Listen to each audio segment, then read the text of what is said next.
During the deal, I noticed something strange. The buyer assembled the gun 5 seconds faster than me, even though I was a professionally trained agent. What unsettled me even more was that when I secretly tampered with the scope settings, he still hit a target a full kilometer away with perfect accuracy. That made me think back to the retirement request I had submitted to the organization just a few days earlier, and the sudden assignment of this deal immediately afterward. I was certain this was no coincidence. While I was lost in thought, the buyer suddenly handed me the weapon and asked me to fire a shot beside him, supposedly to test the silencer. At that moment, I had the chance to kill him and eliminate the threat. But instead, I began forming a different, more perfect plan. As he praised the weapon's performance and prepared to finalize the deal, I suddenly claimed that some parts needed improvement. My request was abrupt, but he didn't question it and gave me a 3-day deadline. After leaving the meeting place, I deliberately damaged the front bumper of my car, then pried it off completely. I drove to a repair shop. Got some damage to my car.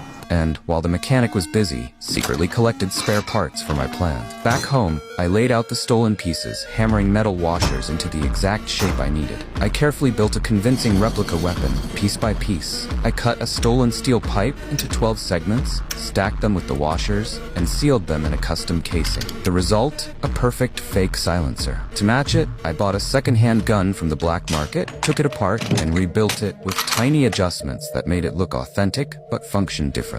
The final step was crucial. I shaved down the bullets, drilled small holes in the tips, and filled them with drops of mercury. Even without a direct hit, the toxin inside would guarantee death within days. The inspection went smoothly, and the transaction ended without incident. I walked away with a stack of cash, though I couldn't shake the feeling that something wasn't right. What I didn't know was that on his way back, the buyer received a mysterious phone call. Hello?